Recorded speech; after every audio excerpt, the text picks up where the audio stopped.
Halo guys, assalamualaikum. Jadi di sini aku mau sharing tentang SC atau seksio cesaria atau sesar yang biasa kita kenal.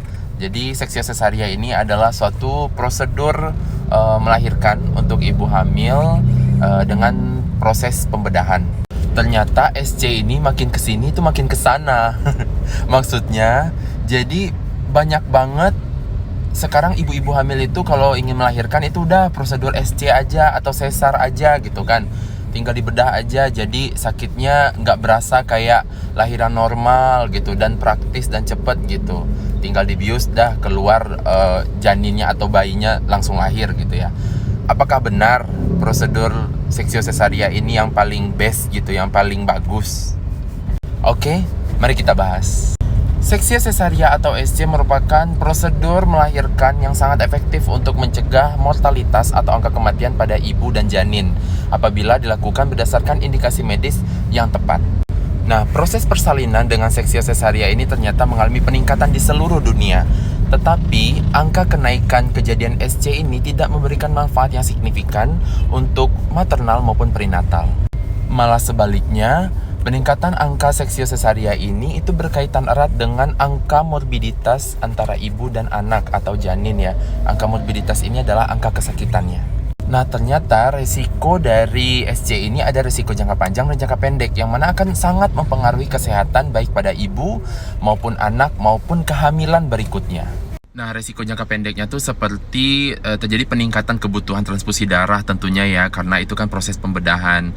Kemudian juga akan ada komplikasi anestesi, karena sebelum dibedah tentu harus dilakukan prosedur anestesi. Nah, yang ketiga ada gagal organ. Kemudian yang keempat bisa terjadi infeksi. Kemudian yang kelima bisa terjadi tromboemboli atau bekuan darah di dalam vena. Kemudian juga bisa terjadi neonatal respiratory distress atau gangguan pada pernapasan pada bayi baru lahir gitu. Nah, risiko jangka panjangnya itu kalau pada anaknya bisa terjadi asma ataupun obesitas. Kemudian pada kehamilan berikutnya itu yang pertama terjadi ruptur uteri, itu bisa kemungkinan ya, yaitu robeknya dinding rahim saat hamil.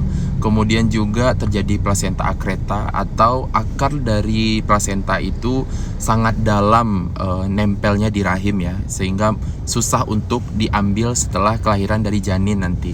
Kemudian ada plasenta previa, yaitu plasenta yang tumbuh di jalan lahir, yang mana nanti ya nggak bisa pasti kalau lahir normal, akan mengakibatkan perdarahan yang hebat pada si ibu. Kemudian juga histerektomi atau pengangkatan rahim kalau misalnya memang terjadi indikasi untuk diangkat rahim. Kemudian ada infertilitas, yaitu ketidakmampuan seorang wanita untuk mempertahankan kehamilannya, untuk melangsungkan kehamilannya, atau bahasa awamnya itu ya mandul gitu. Kemudian bisa terjadi adesi intraabdomen, yaitu perlengketan di dalam rongga abdomen atau rongga perut. Kemudian juga kehamilan ektopik terganggu atau KET, yaitu tumbuhnya janin itu nggak di dalam rahim tapi di luar rahim gitu. Nah, ternyata resiko-resiko ini itu meningkat seiring dengan peningkatan angka SC di seluruh negara atau berbagai negara. Makanya WHO itu sangat menganjurkan atau merekomendasikan untuk tidak lebih dari 10% angka SC pada suatu negara. Dan angka seksio cesaria ini sangat-sangat berkaitan dengan angka biaya dari rumah sakit atau fasilitas kesehatan untuk melaksanakan SC ini, maupun juga terhadap perawatan ataupun pemulihan dan penyembuhan dari si ibu dan anak gitu. Dan ternyata di beberapa penelitian itu mengungkapkan bahwasannya SC yang cito atau yang mendadak atau yang tiba-tiba gitu ya, nah itu lebih memiliki resiko yang lebih tinggi daripada SC yang direncanakan gitu, yang sudah dari lama direncanakan dan saat si ibu ingin melahirkan dibawa ke rumah sakit tetapi tidak dilakukan secara cito gitu, udah ada diprogramkan dari lama gitu. Nah, salah satu contohnya tuh terlihat kalau misalnya nih orang yang operasi atau misalnya ibu-ibu yang ingin di seksio cesaria atau di sesar itu kan diminta untuk puasa 6-8 jam sebelum lakukan prosedur pembedahan.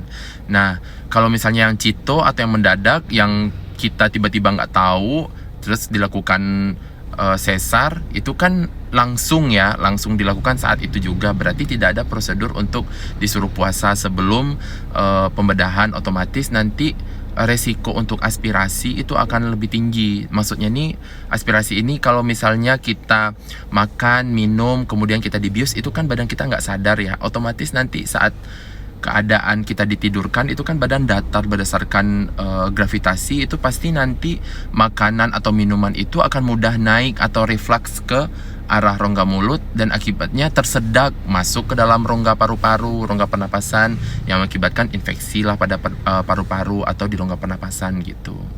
Memang SC ini banyak manfaatnya dan efektif banget untuk ibu-ibu yang ingin melahirkan anaknya, tapi sesuai dengan indikasi medis yang tepat ya. Nah, maka dari itu harus didiskusikan lagi antara pasien dan dokter dengan bijak dan tepat untuk memilih tindakan mana yang bagus untuk persalinannya.